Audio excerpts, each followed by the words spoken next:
Everything seemed like the perfect ending to the most luxurious wedding our town had ever seen, and I was a proud father believing my son had found a sweet and beautiful wife. But fate always finds a way to mock people. I stood there in my old 1990s, suit my rough hands, trembling inside my pockets after 40 years of digging through Georgia's red clay, when I accidentally overheard my future daughter-in-law call me a dirty old hillbilly. In one cruel moment, she dragged me down from the clouds and buried me even deeper. If you believe the honesty of a hard-working farmer is worth more than all the treasures of high society, hit subscribe right now. This journey for justice is not only for me, but for everyone who has ever been looked down on for being poor. Stay until the end because real revenge always begins in silence, and this is Dad's real-life revenge. The chandeliers inside the St. Regis Atlanta shined so brightly they made my eyes ache. It was nothing like the warm golden sunlight over a cornfield. This light felt cold, unfamiliar. I stood in the corner of the ballroom, trying to make myself as small as possible. This old suit had once been my greatest pride on my wedding day with Sarah. But here, surrounded by custom-made tuxedos and silk gowns, I looked like a smear of mud on a spotless marble floor. The heavy smell of expensive perfume nearly suffocated me. It was as if it existed only to erase anything natural from the room. I reached up to straighten my tie. My hands were too rough. Years of wind, rain, and tree sap had left cracks in my skin that no crystal light could hide. Across the hall stood Malcolm. My son looked sharp and confident. He was laughing beside Cassandra. She was beautiful in a dangerous way, like shattered glass glittering under sunlight. Cassandra wore a cream-colored silk dress, her pale shoulders flawless beneath the lights. I took a deep breath and started walking toward them to congratulate my son. Then I stopped. Cassandra was standing beside her mother Deborah, hidden behind a wall of roses. The music wasn't loud enough to drown out their cold whispers. "Look, Mom," Cassandra sneered while nodding toward me. "That filthy old country man actually showed up. I told Malcolm not to let him come."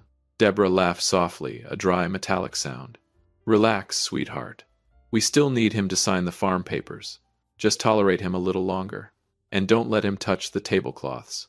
A lifetime of his money couldn't wash that dirt out." Cassandra wrinkled her nose in disgust. "Just look at him. He smells like hay and dirty soil. It makes me sick. How could someone like Malcolm have such a low-class father? I wish he'd disappear the second this wedding is over." I froze where I stood. My hands tightened inside my pockets until my nails dug into my palms. But that pain was nothing compared to the humiliation burning in my throat. Georgia's red soil had fed my family for decades. It paid for Malcolm's education. And now they treated it like filth. They were not only insulting me, they were insulting my entire life. They were insulting Sarah, the woman who died protecting every inch of that land. I stared at the glass of wine on the table nearby. It sparkled beautifully pure and elegant, but all I could see inside it was the rotten truth hiding beneath those polished, wealthy smiles. Cassandra turned around and noticed me standing there. Instantly she flashed a radiant smile, a perfect smile that never reached her icy eyes. "Oh, Father," she exclaimed sweetly, her voice dripping like honey. "We've been waiting for you. What do you think of the party?" I looked directly into her eyes. There was no warmth there, only snakes twisting beneath crystal glass. I smiled back, the patient smile of a farmer who knows exactly when harvest season arrives. "It's beautiful," I answered calmly. "So beautiful that I'd hate to ruin it." Inside my mind, a plan had already begun to grow. Just because the earth stays silent does not mean it is powerless. And when the ground finally shifts, even empires collapse with it. I walked out of the ballroom at the St. Regis Atlanta. The Atlanta night wind hit my face, but it did nothing to cool the burning heat of humiliation inside my chest. I stepped into the darkness of the parking lot. My feet were more familiar with gripping dirt than walking across polished marble floors. I lowered myself onto a stone bench and stared down at my hands. These hands had fed Malcolm his entire life. They carried the color of Georgia red clay. They held scars from endless sunburned corn harvests. Every evening Sarah used to hold these hands gently in hers. She always said they were the hands of an honest man. Sarah. Her name echoed through my mind, like a lonely song drifting across an empty field. She had spent her entire life nurturing that land. Before she closed her eyes for the last time, she squeezed my hand and whispered softly, "Eli, never lose the farm. It's not just land. It's our soul. I took a slow breath. The smell of city smoke could never replace the scent of wet soil and hay after rain. That farm was the last piece of my family still alive. And now the Sterling family was staring at it like hungry wolves circling wounded prey. I remembered shaking hands with Wallace Sterling the week before. His hand had been soft. Too soft. Slippery like snakeskin. A thick gold ring gleamed on his finger, shining brightly but carrying no warmth. Wallace never looked me in the eye. He only stared at the highway development maps spread across the table. That family did not love my son. They loved the 28% profit my farm would bring them. They saw money. I saw Sarah's sweat soaked into the soil. They saw a business project. I saw the memory of generations buried beneath every acre. The contrast made my stomach twist. On one side stood rough red earth, simple but honest. On the other stood glittering crystal, hiding poison beneath its beauty. Wallace Sterling represented greed in its purest form. A man willing to sacrifice anything to get what he wanted, even his own daughter. I pulled out my old wallet. Inside was a tiny photograph of Sarah smiling beside a fresh haystack beneath the Georgia sun. That smile was enough to steady my soul. I could not allow them to trample over my family's legacy. I could not allow Malcolm to become another pawn in their filthy game. Then my phone rang. Malcolm. I stared at the screen, pain tightening inside my chest. My son still believed he was walking into a happy marriage. He had no idea he was standing at the edge of betrayal. "Dad, where are you?" Malcolm asked, his voice full of concern. "Cassandra's looking for you. The Sterlings want a family photo." I stayed silent for a moment. I looked up at the towering skyscrapers of Atlanta. They were tall and magnificent, yet completely heartless. "Just getting some air," I answered quietly. "I'll be back soon." I ended the call. And in that moment I knew exactly what I had to do. If the Sterling family wanted to play games built on lies and appearances, then I would show them the strength of the earth itself. Soil may stay silent for years, but when it finally moves, it buries everything above it. I stood up and straightened my outdated suit. For the first time that night, I no longer felt ashamed of it. This was not an old suit anymore. It was armor. The armor of a farmer coming to reclaim justice. But just as I reached the hotel entrance, a tall figure stepped from behind one of the stone pillars. A man dressed entirely in black. A small radio earpiece rested against his neck. He studied me carefully before whispering into his microphone. "The target is returning. Prepare Plan B." My chest tightened instantly. Plan B. What else were they planning to do to me? That was when I realized the humiliation inside the ballroom had only been the beginning. Something far darker was waiting inside the Sterling mansion in Greenwich. A deadly trap was already being prepared. And this old country farmer was the final piece they needed to complete their blood-soaked contract. I knew I would have to face them. Not with guns, not with violence, but with the truth. The problem was this. Could the truth really destroy an empire built on money, manipulation, and lies? The answer was waiting behind the doors of the Sterling estate. And whatever secret was hidden inside that mansion was far more horrifying than simple hatred. The car ride to the Sterling estate in Greenwich felt like a journey straight into the mouth of a beast. The mansion emerged through the midnight fog like a white stone mausoleum. It was beautiful in a terrifying way. Towering marble columns stretched toward the dark sky. The lawns were trimmed so perfectly they looked artificial smooth as billiard tables. There was no room here for wild grass or the smell of wet earth. Everything was controlled by money. I stepped into the enormous living room. Wallace Sterling sat in an amber leather armchair beside a fireplace taller than most barns back home. Several imported liquor bottles rested on the table nearby, each one probably worth more than an entire season of my harvests. Wallace didn't stand to greet me. He simply swirled the whiskey in his crystal glass. The ice clinked sharply against the sides, dry and hollow, like cracking bones. "Sit down," Eli Wallace said, without looking at me. "You can see for yourself that life here is very different from your dusty little farm." Deborah Sterling descended the staircase, wrapped in a silk robe that dragged across the marble floor. She stared at me the way scientists look at strange creatures trapped inside laboratory cages. "Let's skip the small talk," she said coldly. "The highway project begins next month. How many acres does your property cover exactly?" My chest tightened instantly. They didn't ask if I was tired from the trip. They didn't ask how Malcolm had grown up working beside me in those fields. They only asked about numbers. To them, my farm wasn't a home. It was an investment waiting to explode in value. We need you to sign several preliminary agreements, Wallace continued while sliding a thick stack of documents across the table, purely to protect Malcolm and Cassandra's future, of course. I picked up the papers. My rough hands trembled slightly. Not from fear, from rage. The pages were packed with complicated legal language, but I knew exactly what hid behind those polished words. A trap. They wanted to strip away my land while pretending it was for my son's benefit. I glanced toward the giant windows overlooking the dark gardens outside.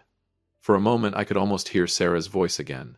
She used to say that land can see and hear everything. If I signed those papers, I would become a traitor to her memory. But if I refused, what would happen to Malcolm? Wallace smiled. It was the kind of smile painted onto plastic flowers. Artificial, lifeless. Eli, he said softly, think about the future. Malcolm can't stay a farmer forever. He deserves this kind of life. Surely you don't want to stand in the way of your son's happiness. His words wrapped around me like spider silk, gentle on the surface, suffocating underneath. The coldness of crystal and marble began sinking into my skin. I felt completely out of place inside that mansion. I was rough red earth. They were sharp crystal. And crystal always cuts whatever it touches. I slowly placed the documents back onto the table. I can't sign anything tonight, I answered in a low voice. I need time to read everything carefully. Deborah's face changed instantly. The fake politeness disappeared, revealing pure contempt beneath it. Don't waste our time, Eli, she snapped. What could a farmer like you possibly understand about financial law? I stood up slowly. Maybe I don't understand your laws, I replied calmly, but I understand honor. Then I turned and walked toward the hallway. But halfway down the dark corridor, I heard voices leaking through a half-open office door. I stopped. He'll sign eventually, Cassandra whispered sharply. I told you already. That old fool is practically senile. He'll sign anything if we tell him it's for Malcolm. Once the land deal flips, we get 28% of the profits. Malcolm is just the face we use to legitimize everything. The blood inside my veins turned to fire. They didn't just want my land. They wanted to turn my son into an unknowing accomplice. But that still wasn't the worst part. Footsteps suddenly echoed behind me. Dad Malcolm's voice. I spun around quickly, cold sweat running down my forehead. My son stood there, staring at me with confusion in his eyes. Dad, what are you doing here? I looked at him, and my heart felt like it was tearing apart inside my chest. Should I tell him the truth right now? Or should I let him hear the truth with his own ears? Because hidden inside Wallace Sterling's office was a device I never expected to find, and within seconds, it was about to expose every lie in that mansion. I pulled Malcolm away from the hallway of the Sterling mansion in Greenwich. The night wind cut through the air like ice, but it still wasn't as cold as the blood running through my veins. We climbed into my old pickup truck. It looked completely out of place beside the line of polished supercars parked outside the estate like a wounded animal surrounded by predators. Malcolm looked at me, confusion filling his eyes. Dad, what's wrong? Why are you looking at me like that? I didn't answer. Instead, I reached into my jacket and pulled out the tiny device Malcolm had secretly handed me before the engagement party. A miniature voice recorder. My fingers trembled as I pressed play. The truck fell completely silent except for the faint, static crackling from the recording. Then Cassandra's voice filled the darkness. It no longer sounded sweet or charming. It sounded sharp enough to cut flesh. He's just an old fool, Cassandra sneered through the speaker. The man's senile already. He'll sign anything his son puts in front of him. Seriously, Mom, a dirt farmer, who only understands fertilizer and mud, could never comprehend what 28% profit actually means. Deborah's laughter followed immediately behind her. Exactly. Once the highway cuts through the property, we'll toss him back into that miserable shack of his. And Malcolm, he's the perfect tool to make the old man sign those transfer papers. That filthy farmer will die without realizing he lost everything. I watched Malcolm freeze completely. His hands tightened around the steering wheel until his knuckles turned white. Veins bulged along his forehead. This was the woman he planned to spend his life with. This was the family he intended to join. Every word coming from Cassandra's mouth struck my son like a hammer against stone. They called me a filthy old man. They called our ancestral farm a shack. They didn't only want our land. They wanted to crush the dignity of our entire bloodline. I switched off the recorder. The silence afterward felt even more terrifying than the insults themselves. Slowly, I turned toward Malcolm. I was afraid to see heartbreak in his eyes. But I didn't. His expression had changed completely. The kindness was gone. What remained was cold, hardened determination. The kind formed only when red clay survives fire. Dad, Malcolm finally whispered, his voice rough and low. Do you remember what Mom used to say? I swallowed hard. Land never betrays the people who love it, he continued. Only people betray each other. I placed my rough hand gently on his shoulder. What are you going to do, son? Malcolm looked at me. A bitter smile slowly formed on his lips. They think I'm a tool, he said quietly. They think you're some senile old farmer. Then let's show them exactly what it costs to underestimate people like us. Then he reached into his jacket and pulled out another memory card. Streetlights reflected faintly across the metal surface. They think this is an engagement party, Malcolm murmured. But I already prepared a funeral. I felt a chill crawl down my spine. A funeral for the Sterling family's greed. That was when I realized my son had suspected something long before tonight. The truth was brutal but necessary.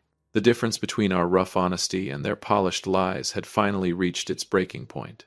Crystal looks beautiful, but crystal breaks easily. And tonight, we were going to shatter it.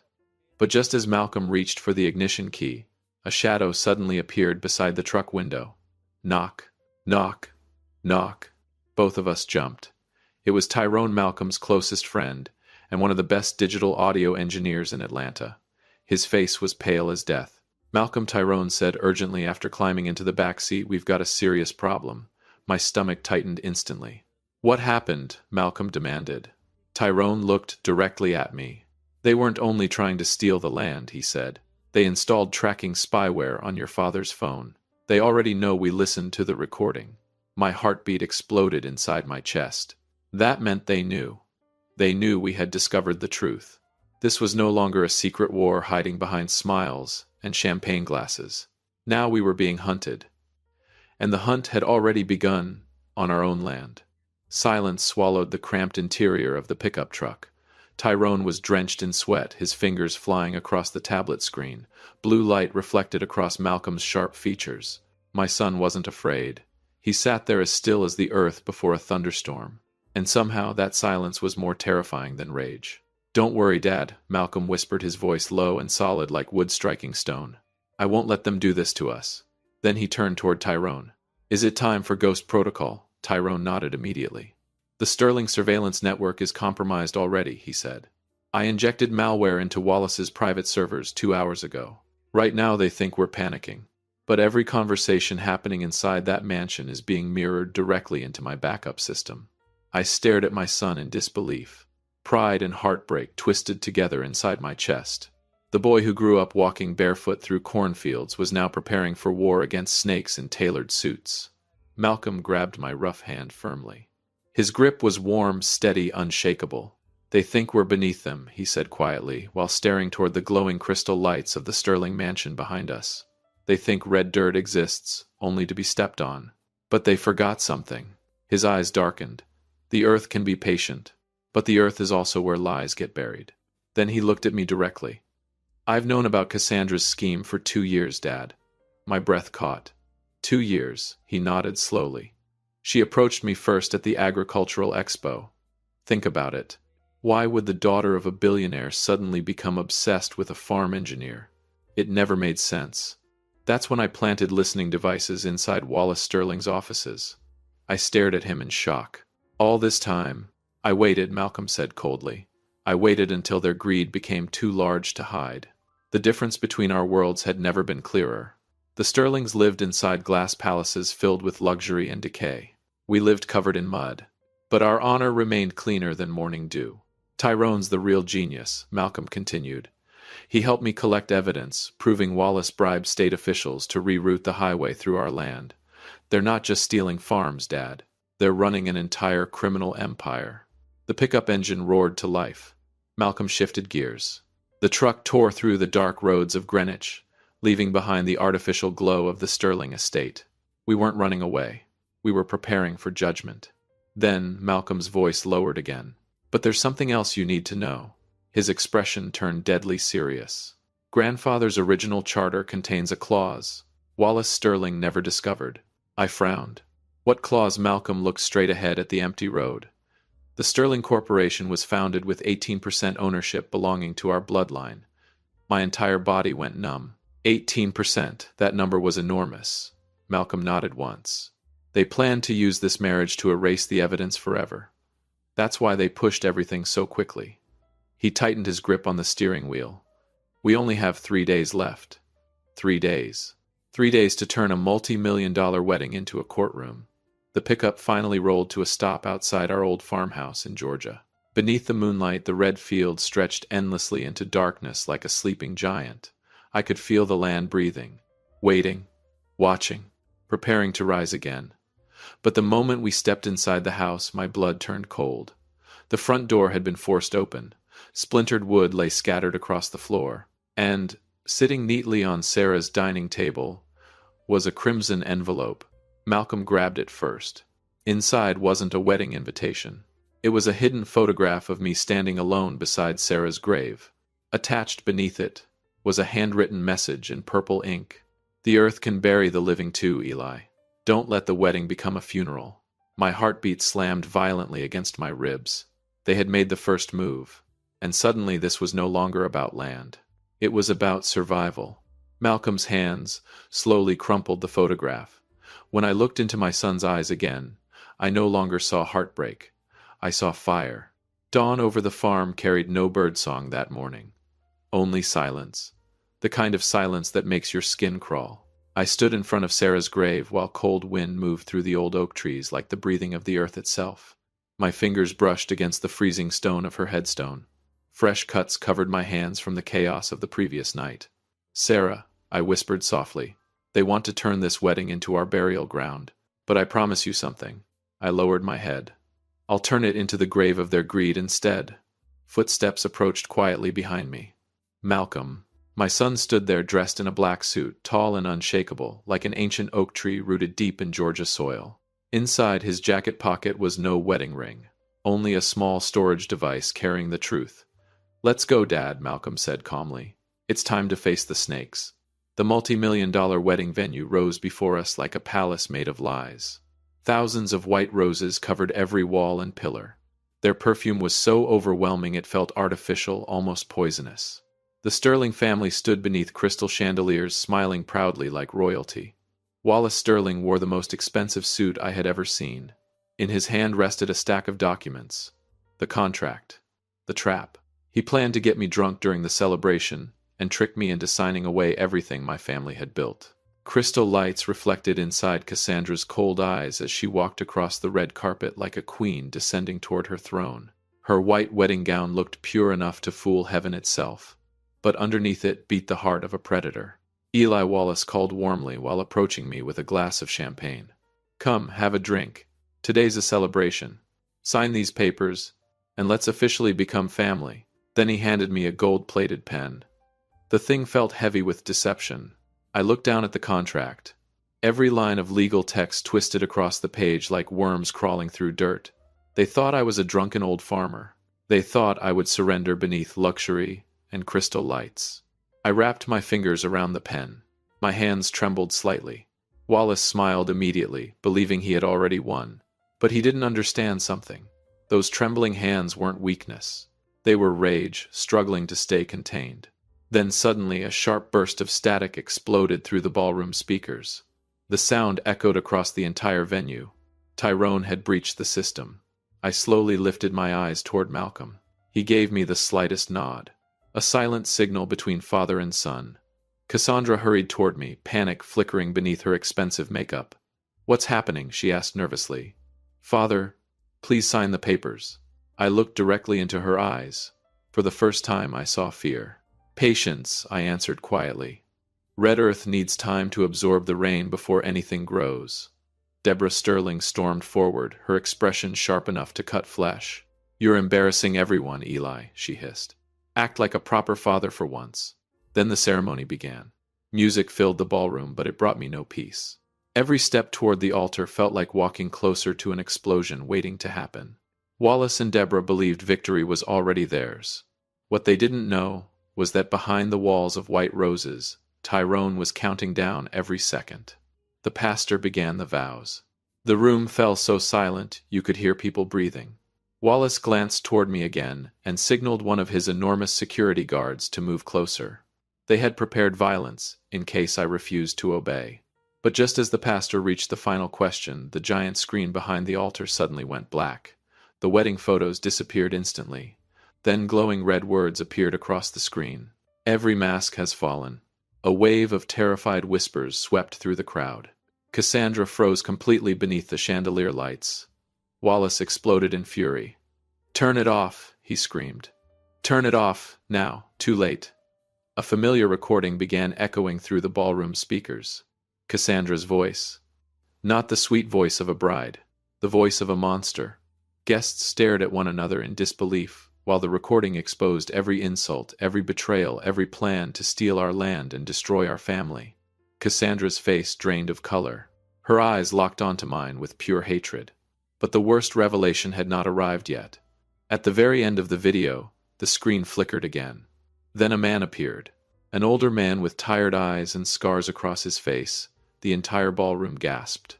Because according to the Sterling family, that man had died 10 years ago. His voice slowly filled the room. If you're still watching this, then you already know wealthy people like the Sterlings deserve everything that's happening tonight. But their crimes never stopped with my family. There are hundreds of vulnerable families just like yours. The man leaned closer toward the camera. So before the truth comes out completely, help us do one small thing. Press like and subscribe. Consider it support for families who never had power, money, or protection. The room turned deathly silent. Then the man said the sentence that shattered the entire wedding forever. "I know who ordered the murders connected to the 18% founding charter." Chaos erupted instantly. Guests screamed. Wallace staggered backward. Deborah looked like all the blood had drained from her body. Then suddenly clang. Every exit door in the ballroom locked shut from the outside. No one could leave. Not anymore. Because this was no longer a wedding. It was judgment. And the blood-soaked truth, buried beneath the Sterling Empire, was finally beginning to rise from the earth. The recording thundered through the wedding hall like lightning splitting a clear sky apart. Crystal fragments hanging from the chandeliers trembled with every venomous word coming from Cassandra's mouth.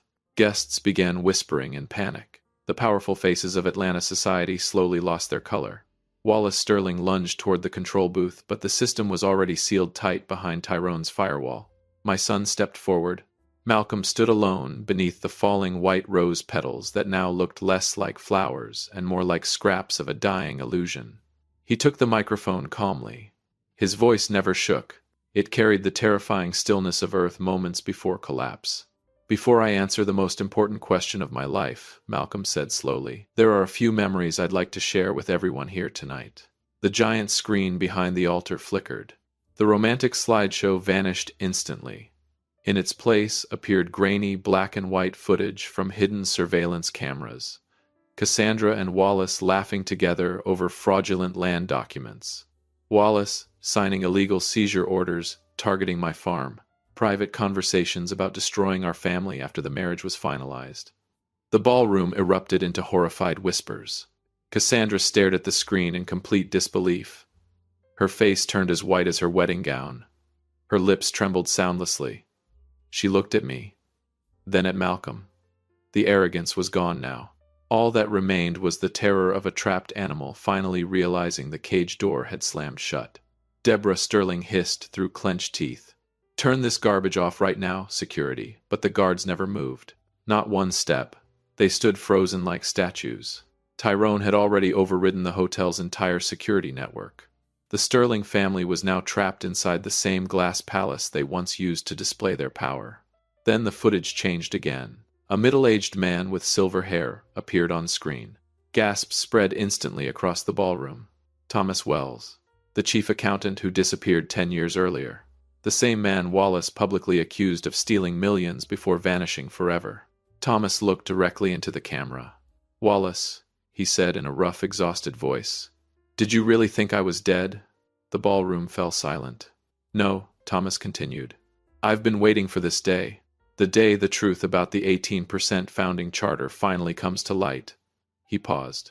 Eli isn't some poor farmer. He's the largest surviving shareholder you've spent your entire life trying to destroy. Chaos exploded instantly. Wine glasses shattered across marble floors. Guests screamed. People rushed toward the exits only to discover every door electronically locked. Wallace collapsed backward into his chair, sweat pouring down his face. His eyes drifted toward the stack of fraudulent contracts still sitting in my hands. Moments ago, those papers were meant to destroy my family. Now they looked like death sentences for the Sterling Empire itself. But Malcolm wasn't finished. He walked slowly toward Cassandra. Then, without saying a word, he removed the engagement ring from his finger and dropped it onto the stone floor. Clink. The sound echoed through the ballroom, like a funeral bell. "You never loved me," Malcolm whispered quietly enough that only she could hear. "You only loved your father's greed." He stepped back slowly. "And now both of you can fall into hell together." Cassandra's knees nearly gave out beneath her. Then sirens. Loud. Violent. Police lights flashed red and blue through the towering windows of the St. Regis Atlanta ballroom. At first the guests sighed with relief. Finally, the authorities had arrived, but something immediately felt wrong. The man leading the armed officers never entered through the main doors. He emerged instead from the backstage emergency exit behind the altar. And he wasn't looking at Wallace Sterling. He was staring directly at me, smiling. Slowly, deliberately, the man raised a loaded handgun. Every instinct inside my body froze solid, because that uniform wasn't state police, and whatever this man wanted, it had nothing to do with justice. The ballroom inside the St. Regis Atlanta no longer looked like a wedding venue. It looked like a battlefield. Wallace Sterling screamed like a wounded animal while stumbling toward the control booth. His aging legs nearly collapsed beneath him. Tyrone's security lockdown had transformed the hotel network into an impenetrable fortress. The speakers continued blasting evidence across the ballroom. Thomas Wells's voice hammered through the crystal walls of the Sterling Empire like thunder against glass. "Turn it off," Wallace roared desperately. "I'm ordering you to shut it down right now." But nobody listened anymore. Guests slowly backed away from the Sterling family, their expressions twisting between horror and disgust. The masks of nobility had shattered completely. Beneath them stood greed, rot, cowardice. Cassandra collapsed to her knees in the middle of the ballroom. Her multi-million-dollar wedding dress was now stained with mud and crushed flower petals from overturned decorations. She sobbed violently, but those were not tears of regret. They were the tears of a predator caught inside its own trap. Then new faces began appearing across the giant screen. Victims. An elderly widow whose home had been stolen through forged contracts. A factory worker denied years of wages. Family after family. Each face appeared like another ghost returning to collect a debt. I looked down at Cassandra quietly. Crystal had finally broken, and now its shattered pieces were cutting into her own flesh. "Do you see this now?" I asked softly, my voice carrying the heaviness of Georgia soil itself. "This is what your family planted." I took one slow step closer, and tonight is harvest season. Deborah Sterling still tried to cling to the last scraps of her pride. She lunged forward and attempted to slap Malcolm across the face, but my son caught her wrist instantly. His hands, the hands of a farm engineer raised on red dirt and hard labor, locked around her arm like steel. "Enough, Mrs. Sterling," Malcolm said coldly. "The age of lies is over." Then Tyrone's face suddenly appeared live on the ballroom screen. He smiled calmly. "All files have already been transferred directly to the federal prosecutor's office," he announced. "You're not just losing the farm anymore." His smile darkened. "You're losing everything." Wallace slowly turned in circles, looking around the ballroom in disbelief. Business partners were abandoning him. Journalists had begun recording every second. Camera flashes exploded endlessly across the room. The empire Wallace built using other people's blood and suffering was collapsing in real time. Then his eyes locked onto the 18% founding charter still resting in my hands. It no longer looked like paper. It looked like a noose tightening around his throat. Suddenly, the entire ballroom went dark. Gasps erupted instantly. Only the spinning red emergency lights remained, washing the marble walls in violent crimson. Police sirens screamed directly outside the main entrance now. Wallace staggered backward toward the emergency exit. But standing there was not salvation. A massive shadow stepped from the darkness. Not police. The hitman. The same killer the Sterling family hired to eliminate me. The man slowly raised a handgun and aimed it directly at Wallace Sterling. "You promised payment this morning," the assassin growled. "But your accounts just got frozen." His eyes narrowed coldly. "I don't work for free."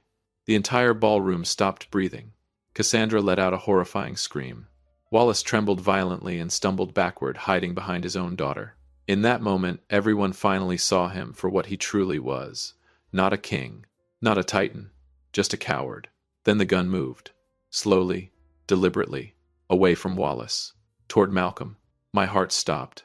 The assassin raised the barrel directly at my son's chest. Bang! The gunshot exploded through the ballroom like a cannon blast. The smell of burned gunpowder flooded the air.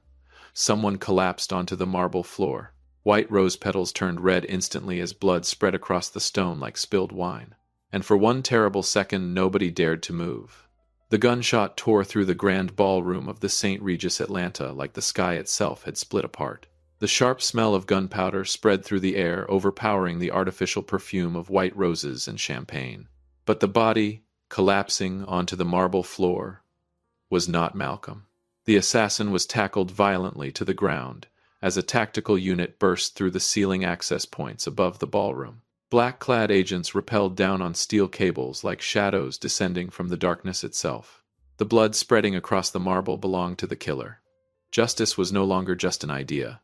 It had arrived wearing body armor and carrying rifles. The main entrance exploded open. Then Philip Wells stepped into the ballroom. His long black coat moved behind him like a storm cloud.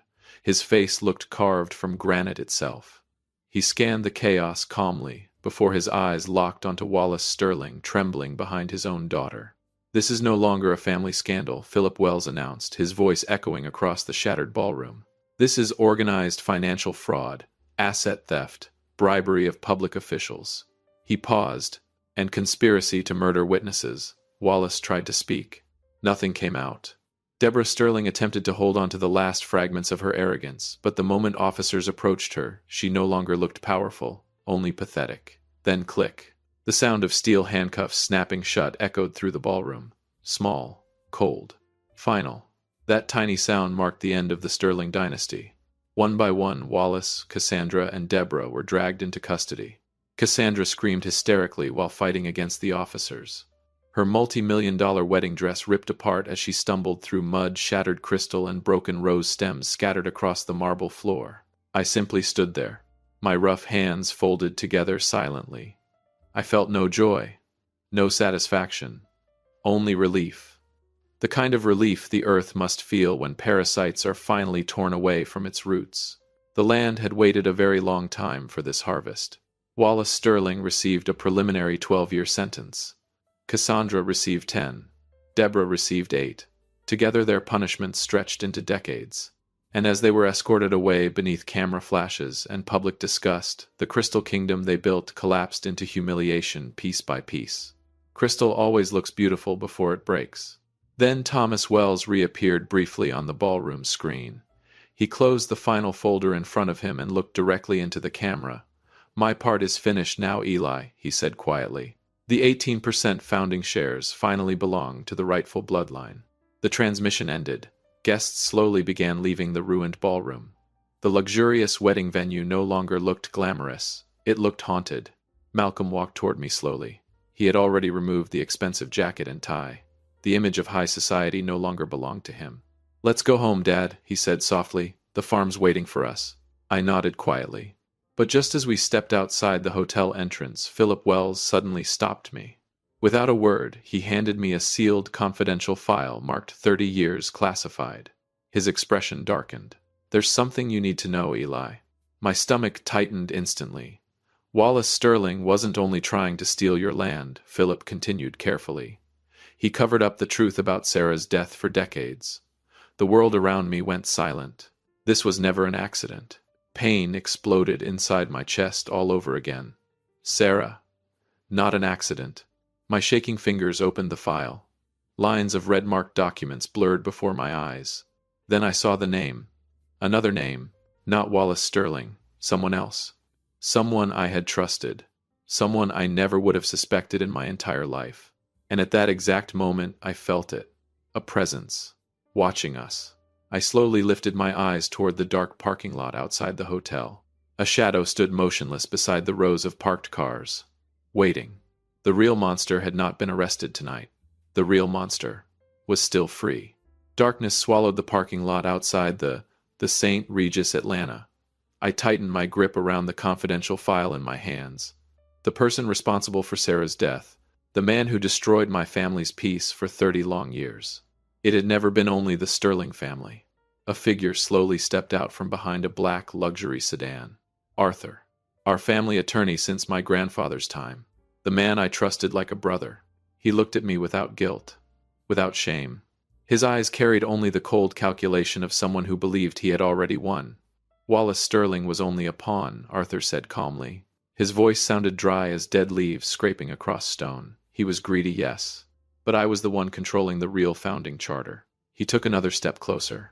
I arranged Sarah's death to force you into abandoning the farm. For a moment, the blood inside my body turned to ice. Nothing, Cassandra said. Nothing Wallace did. Nothing in that shattered ballroom compared to this betrayal. The red Georgia earth had witnessed everything. The land had embraced Sarah's body. And now, the land demanded a final payment. But Arthur made one fatal mistake. He still believed I was nothing more than an old farmer too broken to fight back. Malcolm stepped forward slowly. My son held up a cell phone. The screen was glowing red, live streaming. Every word you just confessed has already been recorded, Arthur, Malcolm said coldly. Arthur's face changed instantly. For the first time that night, fear. Real fear. Then police sirens screamed across the parking lot again. State troopers surrounded the area within seconds. Officers rushed forward and slammed Arthur against the hood of the black sedan. Click. The handcuffs snapped shut around his wrists. This time the sound felt final. Like the last note of justice finally reaching its ending. Arthur struggled violently, horror flooding his face, as the truth he buried for decades dragged him into the light. The true mastermind had finally fallen. 3 months later, I stood in the middle of our farm in Georgia. The smell of hay and damp soil filled my lungs completely. Freedom has a scent. And this was it. The farm had become a thriving, sustainable agricultural operation. Malcolm walked through endless rows of green corn beside Emily. Emily didn't wear silk dresses. She wore work boots. Her hands carried dirt beneath the fingernails, just like ours. But inside her eyes I saw something crystal could never imitate. Honesty. I finally understood something after all those years. Protecting what belongs to you is not selfishness. It is dignity. And never underestimate a farmer. Because farmers understand patience better than anyone else alive. They know how to wait silently until the snake crawls fully out of its hole before delivering the final strike. I looked towards Sarah's grave in the distance. Wildflowers bloomed around the headstone beneath the Georgia sunlight. Justice had finally been served. The greedy now lived behind cold concrete walls. And we, the children of the soil, still stood proudly on the land our ancestors fought to protect. The war between darkness and light was over now. Only the warm red color of earth remained, and the green color of hope stretching toward the future. The truth had finally risen into daylight, and the red land of Georgia had found peace again. If this story touched your heart even a little, press like and share it to remind the world of something important. Poor farmers may not have wealth or power, but nobody has the right to trample on their dignity. I took one final deep breath. The wind moved gently through the fields, and for the first time in many years I smiled. Because new beginnings always grow from honest soil. The earth never lies. And today, the earth smiled back at us.